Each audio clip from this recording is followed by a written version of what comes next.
Hello friends, welcome back to another lecture, and in this lecture we are going to continue with Parliament of India. ठीक है, this will be the third lecture in this series. ये काफ़ी fact heavy video होने वाली है. Parliament of जो parliament के बारे में स्टडी करते हैं, ये काफ़ी लेंदी टॉपिक है. Let's start with speaker of Lok Sabha. Okay, जो करंट स्पीकर हैं लोकसभा के वो ओम बिरला जी हैं, जो मेंबर ऑफ पार्लियामेंट है from Kota, Rajasthan. Okay, and speaker of Lok Sabha is elected by Lok Sabha from among its members. जो लोकसभा के मेंबर्स होते हैं उन्हीं में से चुना जाता है स्पीकर ऑफ लोकसभा. ठीक है, सिंपल मेजोरिटी से चुना जाता है. Date of the election fix की जाती है प्रेसिडेंट के द्वारा. जो टर्म होता है उनके ऑफिस का वो होता है life of Lok Sabha, but he can resign to deputy speaker and can be remove. ठीक है, ये रिज़ाइन भी दे सकते हैं डेप्यूटी स्पीकर को, या फिर इन्हें रिमूव भी किया जा सकता है. रिमूव कैसे किया जा सकता है? By resolution pass by a majority of all the members of Lok Sabha. ठीक है, एक रेजोल्यूशन अगर पास किया जाए मेजोरिटी से लोकसभा की, ठीक है, और 14 डेज एडवांस नोटिस जो है ये मैंडेटरी है. ठीक है, ये आपको याद रखनी है बात. 14 days advance notice is mandatory. Cannot preside Lok Sabha, can be present there, can vote at first instance. Okay, not in case of a tie.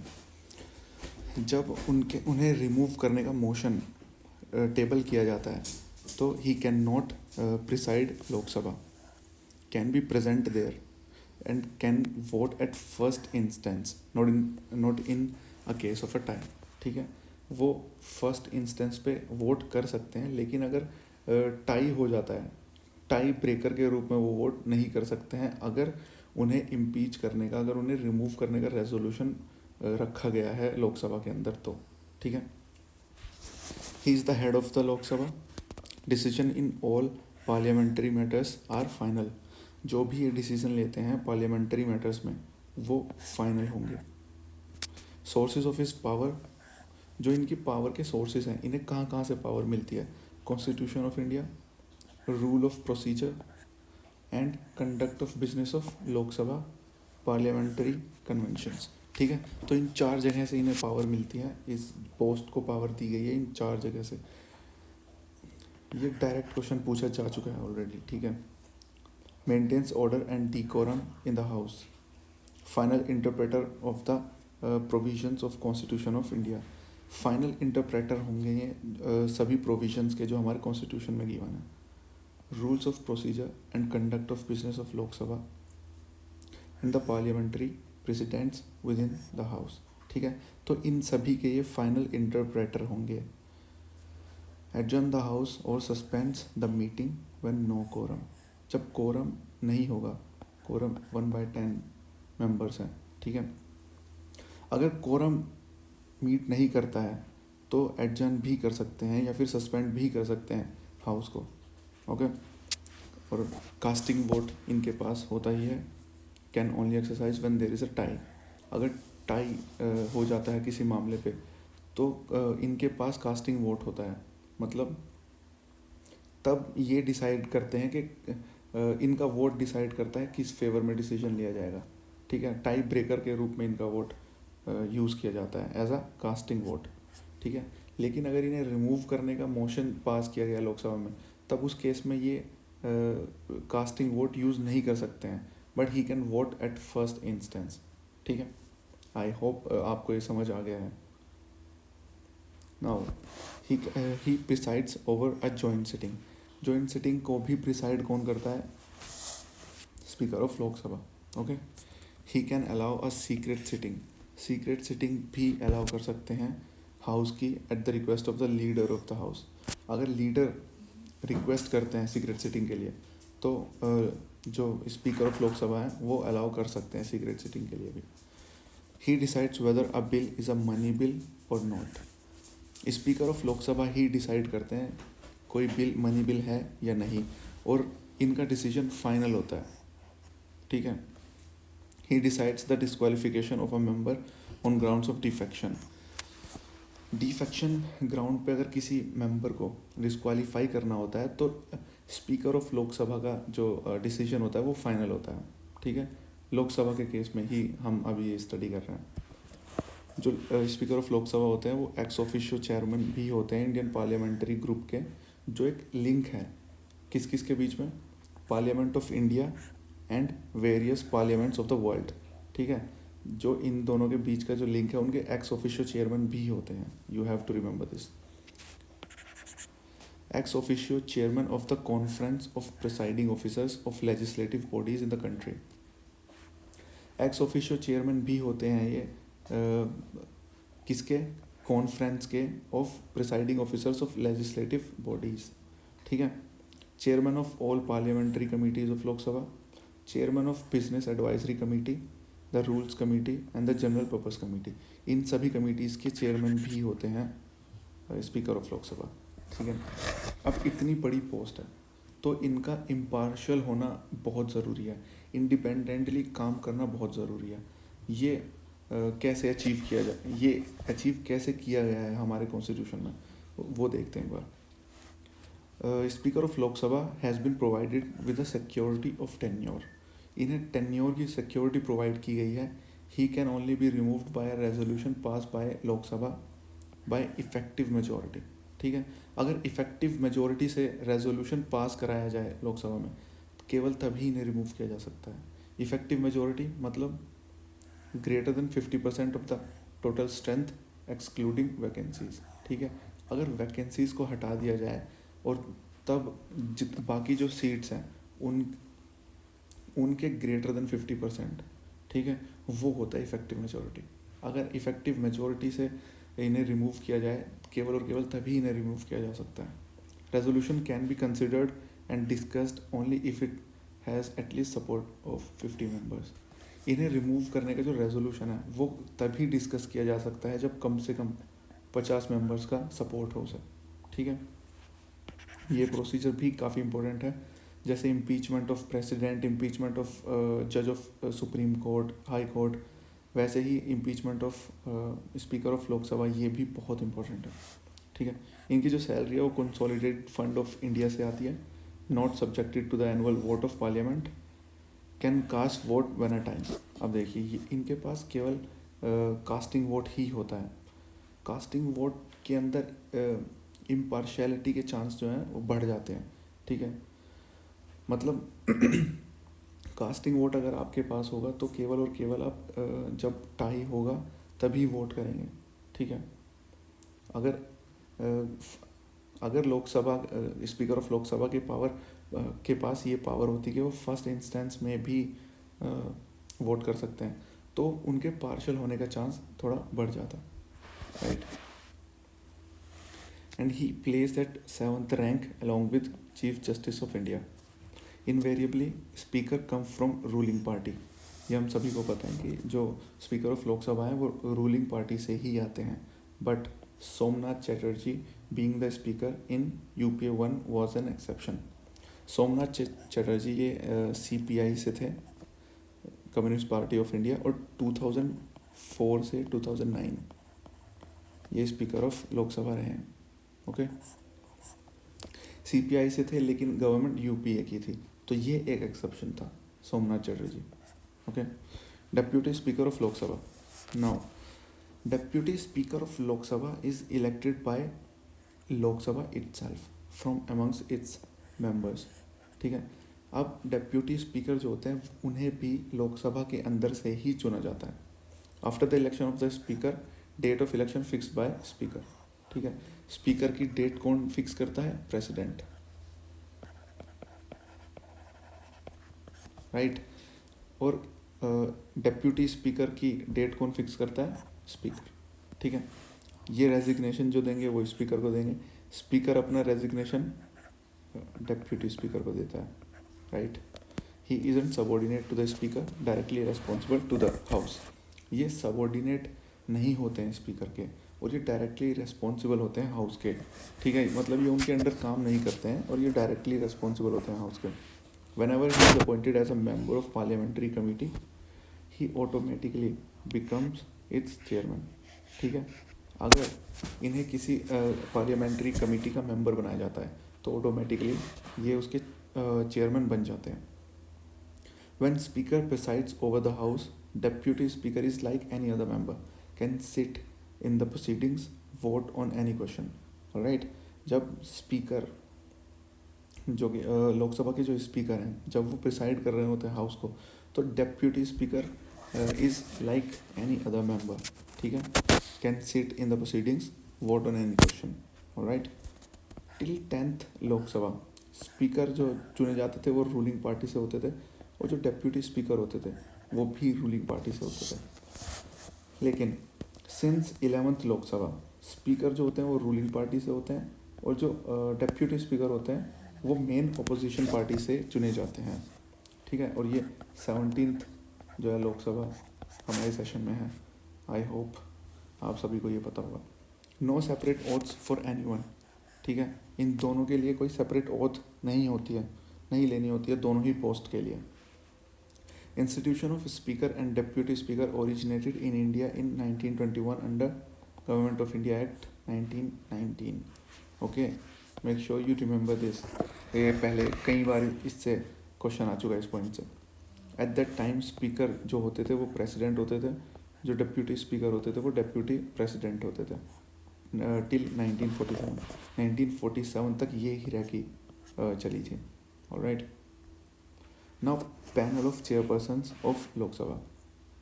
अब ये क्या होता है, देखिए एक पैनल बनाया जाता है लोकसभा के मेंबर्स में से ही. ठीक है, उसके अंदर 10 मेंबर्स होते हैं मैक्सिमम, और इन्हें नॉमिनेट किया जाता है स्पीकर ऑफ लोकसभा. ठीक है, अब इनका काम क्या होता है, देखिए any one of them can preside over the house if both speaker and deputy speaker are not present. ठीक है, ये बहुत इंपॉर्टेंट वर्ड है. If both of them aren't present, ठीक है, ओनली देन,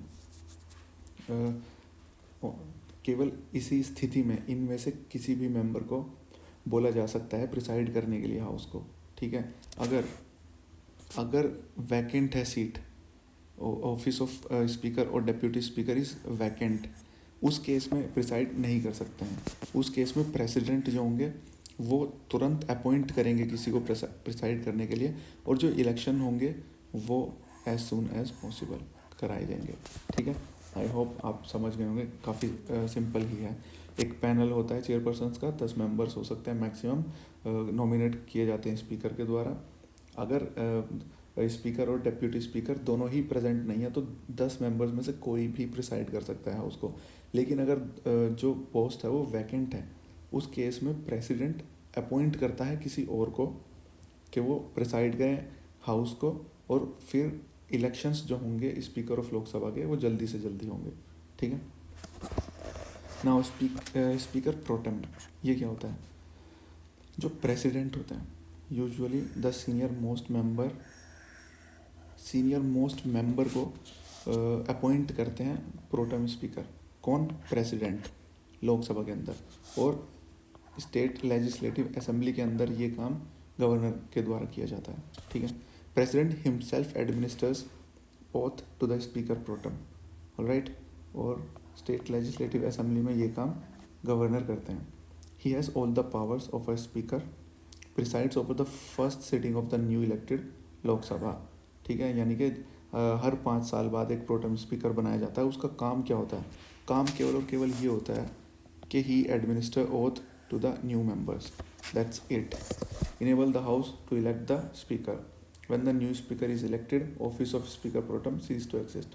केवल और केवल यही काम होता है इनका. हर 5 साल के बाद जैसे ही नई लोकसभा बनाई जाती है तो एक नया स्पीकर प्रोटेम भी अपॉइंट किया जाता है प्रेसिडेंट के द्वारा, जिसका केवल और केवल ये काम होता है कि वो एडमिनिस्टर करते हैं oath to the new members, and he enables the house to elect the speaker. That's it. ये काम करने के बाद जब स्पीकर को इलेक्ट किया जाता है then the office of speaker pro tem cease to exist. All right. Now chairman of Rajya Sabha. Lok Sabha के स्पीकर के बारे में हम देख चुके हैं. Now we will start with chairman of Rajya Sabha. हम सभी को पता है वाइस प्रेसिडेंट ऑफ इंडिया. जो वाइस प्रेसिडेंट हैं इंडिया के, वो एक्स ऑफिशियो चेयरमैन होते हैं राज्यसभा के। वेंकैया नायडू जी जो प्रेजेंट वाइस प्रेसिडेंट हैं इंडिया के, वो फिलहाल एक्स ऑफिशियो चेयरमैन है राज्यसभा के। Okay, chairman can be removed only if he is removed from the office of vice president. देखिए, चेयरमैन को रिमूव अगर करना है तो वाइस प्रेसिडेंट को, मतलब ही can only be removed if he is removed from the office of vice president. यानी कि वाइस प्रेसिडेंट के ऑफिस से अगर उन्हें रिमूव किया जाए,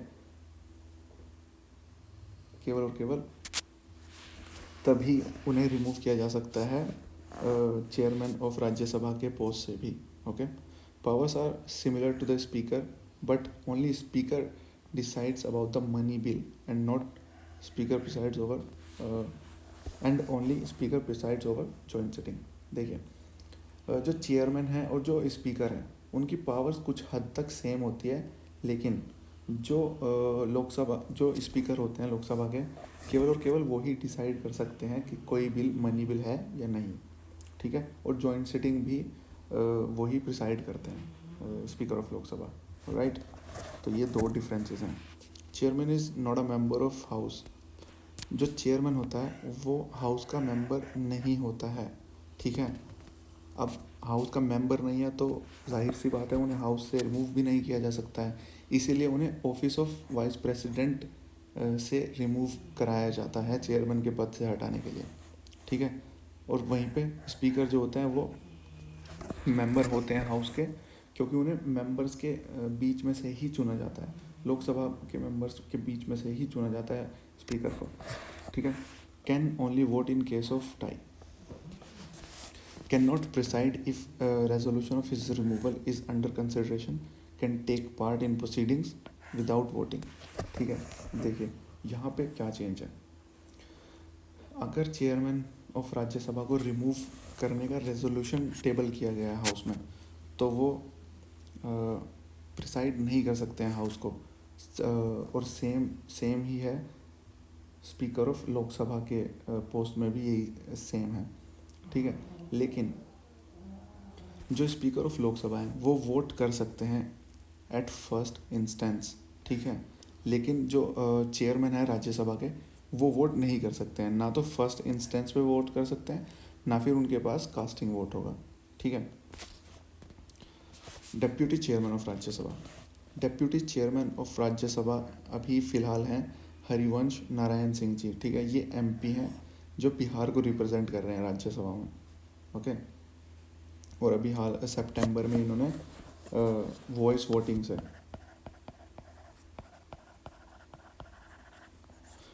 वोटिंग से इन्होंने 2 फार्म्स बिल को भी पास कराया है, I think 20th of September को, I don't remember the date, और आपके लिए भी डेट जानना इतना कुछ खास इम्पोर्टेंट नहीं है। Elected by Rajya Sabha itself from amongst its members, इन्हें राज्यसभा के मेंबर्स में से ही इलेक्ट किया जाता है। Deputy chairman vacant its office if he cease to be a member of Rajya Sabha, अगर ये मेंबर ऑफ राज्यसभा की पोस्ट से हट जाएं तो ये डिप्यूटी चेयरमैन की पोस्ट से भी हट जाते हैं। If he resigns by writing to chairman, अगर ये रिज़ाइन करते हैं और इनका रेजिग्नेशन लेटर किसको जाएगा, चेयरमैन को। If he is removed by resolution pass by majority of all the members of the Rajya Sabha, can moved only after giving 14 days advance notice. Deputy chairman को रिमूव भी किया जा सकता है और उसके लिए रेजोल्यूशन पास कराना बहुत ज़रूरी है by a majority of all the members of the Rajya Sabha, ठीक है। और इस केस में भी 14 days एडवांस नोटिस बहुत ज़रूरी है। 14 days advance notice speaker of Lok Sabha के केस में भी देना अनिवार्य था, ओके। जो डिप्यूटी चेयरमैन होते हैं वो चेयरमैन बनते हैं व्हेन चेयरमैन इजंट अवेलेबल, जब चेयरमैन अवेलेबल ना हो तब डिप्यूटी चेयरमैन जो है चेयरमैन बनते हैं, ओके। या फिर जो वाइस प्रेसिडेंट हैं वो प्रेसिडेंट की पोस्ट पर हों टेम्परेरीली, ठीक है। अब अगर वाइस प्रेसिडेंट की पोस्ट पर हैं टेम्परेरीली तो ऑब्वियस सी बात है कि वो चेयरमैन की पोस्ट पर तो नहीं होंगे, ठीक है। तो उस केस में जो डिप्यूटी चेयरमैन होंगे वो चेयरमैन की पोस्ट पे बैठेंगे, ठीक है। और ऐसा ही हुआ था अभी आई थिंक 20 सितंबर को, जब राज्यसभा में जब फार्म बिल्स को पास कराया था हरिवंश नारायण सिंह जी ने, ठीक है। Harivansh Narayan ji presided over that Rajya Sabha session. Only exercise a casting vote, इनके पास भी कास्टिंग वोट ही होता है। Can't preside when resolution of his removal is passed, he may be present there. When chairman presides, deputy chairman is like any other member, he can speak, participate in proceedings and can vote, ठीक है। ये same case था लोकसभा के अंदर भी। Now panel of vice chairpersons of Rajya Sabha, ये भी बिल्कुल सिमिलर लाइंस पे ही है जैसे लोकसभा में हम अभी स्टडी किया। Nominated by chairman amongst the members of Rajya Sabha not more than 6। Lok Sabha के अंदर ये नंबर 10 था और इन्हें नॉमिनेट किसके द्वारा किया गया था वहाँ पे, स्पीकर के द्वारा। Any one of them can preside when chairman and DC are absent, ठीक है। लेकिन अगर वैकेंट है तो उस केस में ये नहीं कर पाएंगे प्रिसाइड। उस केस में प्रेसिडेंट विल अपॉइंट समवन और इलेक्शंस जो होंगे वो होंगे as soon as possible, okay. Now secretariat of parliament, each house has separate secretariat staff of its own. Their recruitment and service conditions are regulated by parliament. Secretariat of each house is headed by a secretary general, permanent officer appointed by presiding officer of the house, ठीक है। ये इतना कुछ खास important नहीं है। Now leader of the house, leader of the house of Lok Sabha, ये prime minister होते हैं, ठीक है। जो प्राइम मिनिस्टर होते हैं वो लीडर ऑफ द हाउस होते हैं लोकसभा के अंदर। राज्यसभा के अंदर नॉमिनेट किया जाता है प्राइम मिनिस्टर द्वारा जो लीडर होते हैं हाउस के। और अभी फ़िलहाल जो लीडर हैं राज्यसभा के वो हैं थावरचंद गहलोत जी, ठीक है। ये यूनियन मिनिस्टर हैं सोशल जस्टिस एंड एम्पावरमेंट के, okay. Leader of both the houses exercises direct influence on the conduct of business. ये डायरेक्ट इन्फ्लुएंस करते हैं जो बिजनेस कंडक्ट किया जाता है दोनों ही हाउसेस में। Leader of the house has to be a minister, ये काफ़ी इंपॉर्टेंट है। जो लीडर होंगे हाउस के उन्हें मिनिस्टर, केवल और केवल मिनिस्टर को ही लीडर बनाया जा सकता है हाउस का, ठीक है। नाउ ये बहुत इंपॉर्टेंट पॉइंट टॉपिक है, लीडर ऑफ द अपोजिशन। बहुत क्वेश्चन पूछे जाते हैं इससे मेंस में भी और प्री में भी। Leader of the opposition recognised by the chairman या फिर स्पीकर।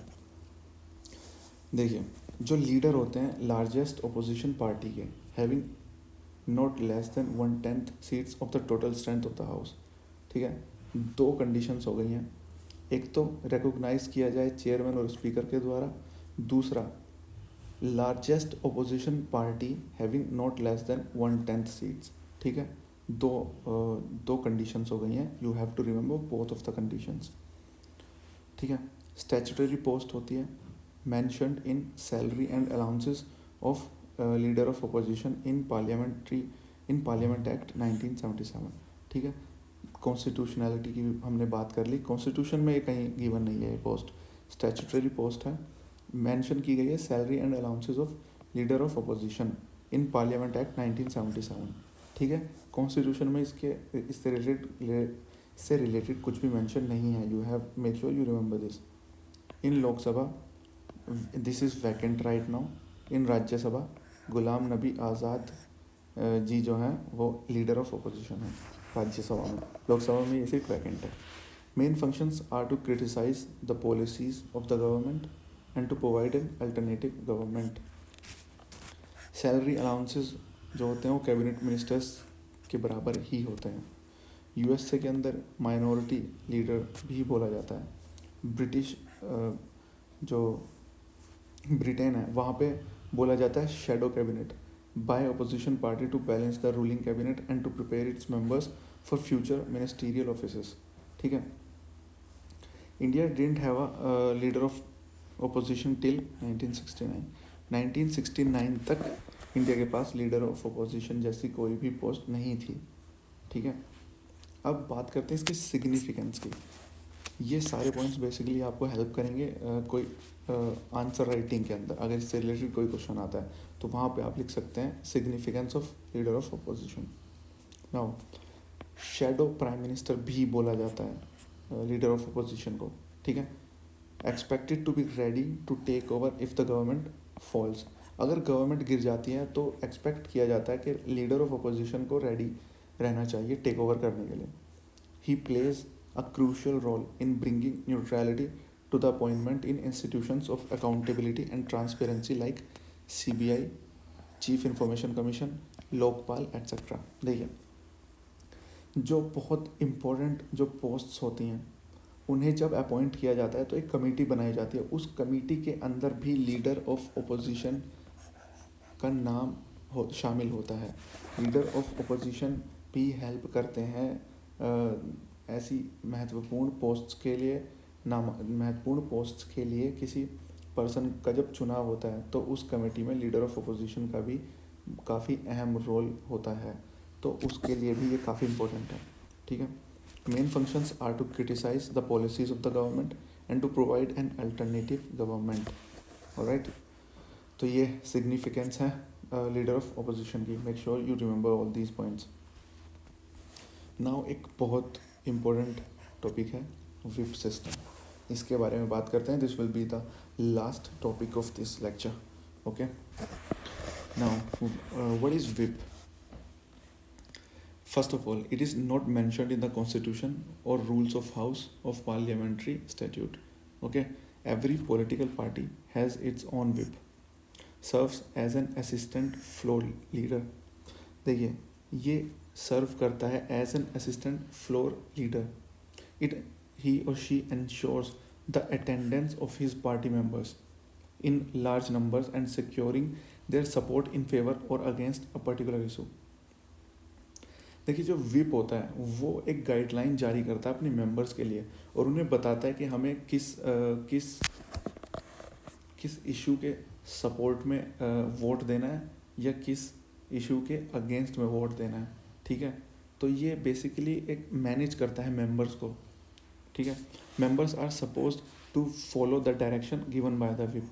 जो डायरेक्शंस दी जाएंगी विप के द्वारा मेंबर्स को उन्हें फॉलो करना ही करना होता है, ठीक है। अगर वो नहीं करते हैं तो उस केस में क्या होता है वो हम अभी देखने वाले हैं। A whip is a written order. ये एक रिटन ऑर्डर होता है that political party issue to its members for being present for an important vote और that they vote only in a particular way, ठीक है। ये हम ऑलरेडी अभी हमने डिस्कस किया। अगर उसे ना माना जाए, अगर वायलेट किया जाए विप को, तो क्या होता है? If an MP violates his party's whip he faces expulsion from the house under the anti defection act, ठीक है। बहुत बार हम ये स्टडी कर चुके हैं एंटी डिफेक्शन एक्ट, ऑलराइट। तो ये इस केस में भी लागू होता है। अगर विप के डायरेक्शंस को ना माना जाए तो भी एंटी डिफेक्शन एक्ट के अंडर किसी मेंबर को जो है एक्सपल्शन किया जा सकता है किसी मेंबर का। The only exception is when more than a third of legislators vote against the directive. इसके अंदर भी एक एक्सेप्शन है। वो एक्सेप्शन क्या है? जब 1/3 से ज़्यादा मेंबर्स, ठीक है, more than a third of legislators vote against a directive, किसी डायरेक्शन के अगेंस्ट में वोट कर देते हैं 1/3 से ज़्यादा मेंबर्स, ठीक है। या फिर effective splitting of the party, और वो होती है 2/3। ऑलराइट, ये हम एंटी डिफेक्शन एक्ट में ऑलरेडी स्टडी कर चुके हैं। अब कहीं कहीं पे ये नॉन एप्लीकेबिलिटी भी होती है विप की। वो किस केसेस में होती है? There are some cases such as presidential elections. Presidential elections में विप जारी नहीं किया जा सकता है। किसी पार्टी के मेंबर्स को डायरेक्शन नहीं दी जा सकती है कि किसके खिलाफ वोट करना है या किसके अगेंस्ट वोट, किसके सपोर्ट में वोट करना है, ठीक है। वो whip can not direct an member of parliament और member of legislative assembly on whom to vote. Okay, so that was that, and I hope you are liking these lectures. If you're liking these videos, do like them, share them with your friends, and do subscribe to our channel. Thank you very much, guys.